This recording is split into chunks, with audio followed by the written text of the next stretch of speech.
Bonjour, bonjour. Aujourd'hui, je vais vous parler de votre signe sidéral. Et oui, dans un tirage général, vous pouvez regarder plusieurs vidéos. Si votre soleil représente votre jour de naissance, votre ascendant correspond à votre heure et lieu de naissance. C'est pourquoi il est important de connaître ces données si on veut faire son thème astral. Avec votre lune, votre féminin intérieur, que vous soyez un homme ou une femme, il s'agit des émotions, il s'agit des ressentis personnels, vos émotions sont teintées par le signe dans lequel elles se trouvent.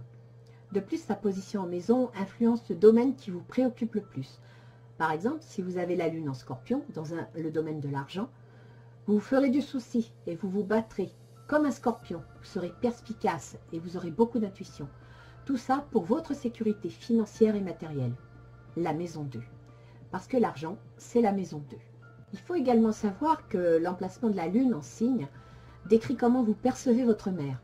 Par exemple, toujours avec notre lune en scorpion, on peut dire que c'est une femme passionnée et possessive, avec un instinct maternel développé, que les relations familiales ont pu être mouvementées et que la relation mère-fille est très importante.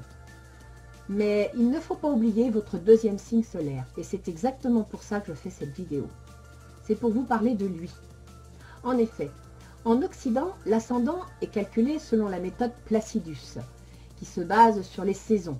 On appelle ça l'astrologie tropicale. C'est pourquoi le bélier débute toujours le 21 mars, jour du printemps. En Orient, et principalement en astrologie hindoue, dite astrologie védique, les thèmes sont faits sur le mode sidéral. C'est-à-dire que l'on tient compte de l'emplacement exact du signe par rapport aux constellations du ciel. Il y a quelques milliers d'années, on faisait l'astrologie par rapport aux constellations elles-mêmes, et c'est elles qui ont donné leur nom aux signes astrologiques.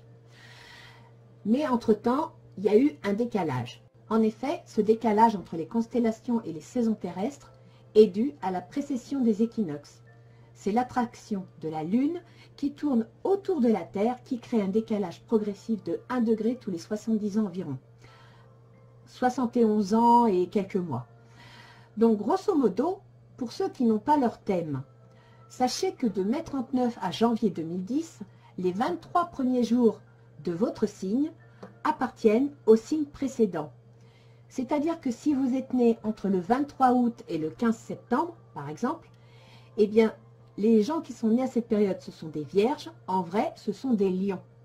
Donc, n'hésitez pas à regarder pour les tirages généraux le début de la vidéo de votre signe solaire qui est en tropical, mais ensuite d'aller voir le début de la vidéo de votre signe sidéral. En ce qui concerne votre ascendant, vous le trouverez à la fin de la vidéo du signe correspondant à votre signe solaire. J'ai d'ailleurs noté sur chaque vidéo le repère pour l'ascendant. Pour l'ascendant en sidéral, c'est plus délicat, car selon son degré, il peut ne pas changer. Je vous mets en dessous la vidéo un lien. En suivant ce lien, vous aurez accès à un site qui vous donnera le moyen de connaître votre ascendant. J'espère que ça vous fera plaisir. En attendant, bonne journée à vous et à bientôt. Au revoir.